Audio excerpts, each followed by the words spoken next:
All right, so you've made some recordings and you've got some drums. You got a bass,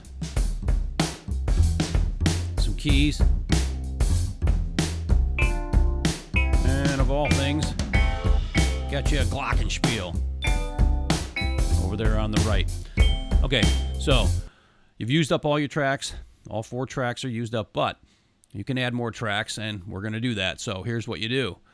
You bounce all the tracks down, and since I have some stereo instrumentation here, the keys are stereo and the drums are in stereo, they're panned somewhat, I'm going to want to bounce to a stereo track.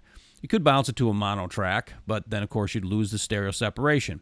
And in order to not waste channels, you wouldn't want to put it on 2 mono tracks, so we're going to put it on a stereo track. So the first thing you want to do is make sure that your track is indeed stereo. So let's go into the menu, and let's go to track type. I've already scrolled down to it. And then there's your tracks. Okay, so you've got 3 and 4 are already set for stereo. They can be set for mono, but you want them on stereo. Well, you at least want 4 on stereo because that's the one you're using. Okay, and I want to keep 3 on stereo also because I recorded the keyboard track on it on that. So, all right, so just make sure that's done or you won't have stereo. Now we'll go back to 0 here. If I can do it with one hand, here we go.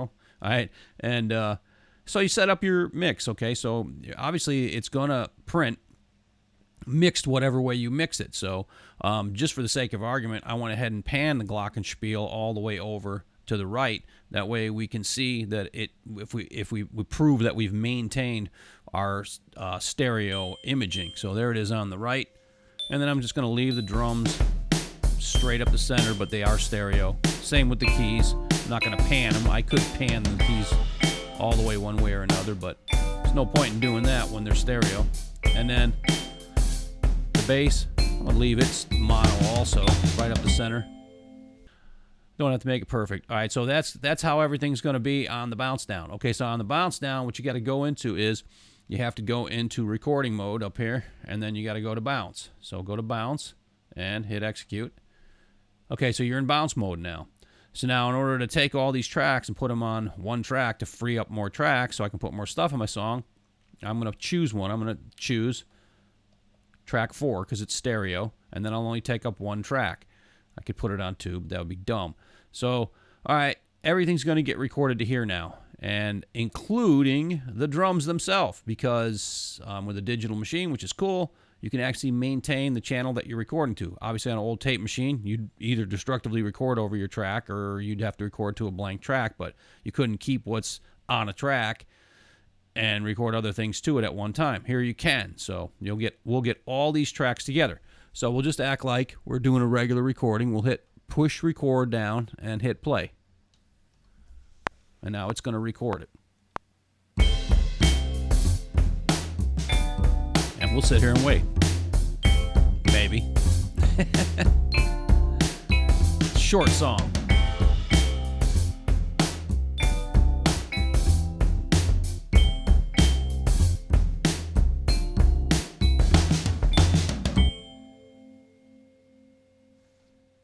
Wait for that to ring out.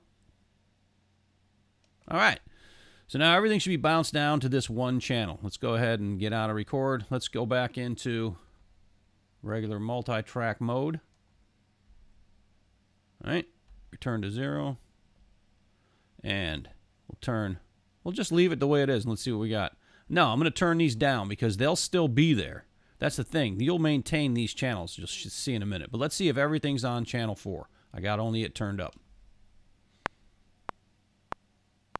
And there you go.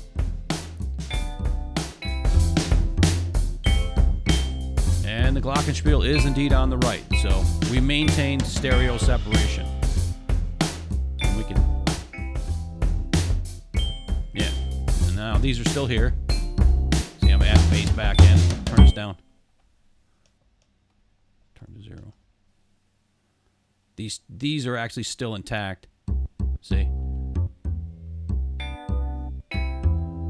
So you didn't lose these, but you're going to record over them. I'm just showing you, though, that they're still actually there.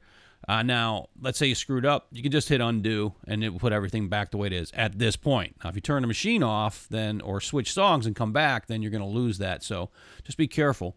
But I'm okay with that. So now I've got all my tracks recorded onto track 4. And now I can add more instruments on these 3 channels.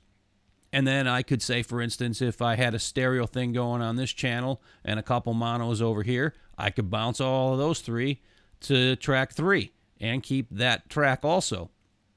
So now I've got 4 there and 3 there, including a stereo. And then I could free up these 2 tracks. And then I could put a couple more mono things on the machine.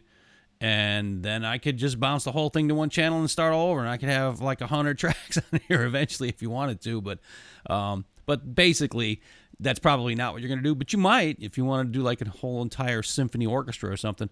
But that's how you bounce on the Tascam DP-006. So that's it. See you guys.